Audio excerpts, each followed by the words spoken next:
গণতন্ত্র, ন্যায় বিচার, অধিকার, জাতীয় স্বার্থ, এই চারটি বাংলাদেশ গণ অধিকার পরিষদের মূলনীতি। রাখে আল্লাহ মারেকে বিগত আমলে ২৭ বার আঘাতপ্রাপ্ত, মৃত্যুর হাত থেকে বেঁচে আসা বিপিনুর, সভাপতি বাংলাদেশ গণ অধিকার পরিষদ।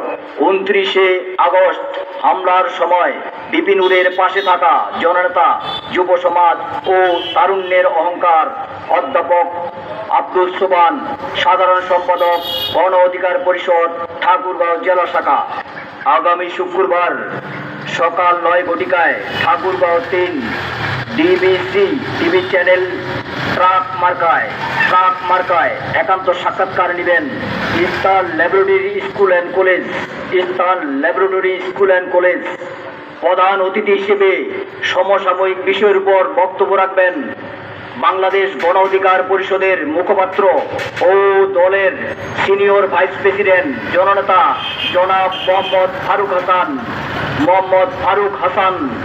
বিশেষ অতিথি হিসেবে উপস্থিত থাকবেন গণ অধিকার পরিষদের সম্মানিত সভাপতি মোহাম্মদ রেজাউল হক, পীরগঞ্জ উপজেলা শাখা। অনুষ্ঠান পরিচালনা করবেন গণ অধিকার পরিষদের সম্মানিত সভাপতি ও যুব সমাজের আইকন মোহাম্মদ আলমগীর কবির জুয়েল, পীরগঞ্জ পৌর শাখা। সার্বিক তত্ত্বাবধানে থাকবেন মোহাম্মদ ভাসানী, সভাপতি গণ অধিকার পরিষদ ৩ নং ওয়ার্ড, রঘুনাথপুর। আপনারা সকলে আমন্ত্রিত।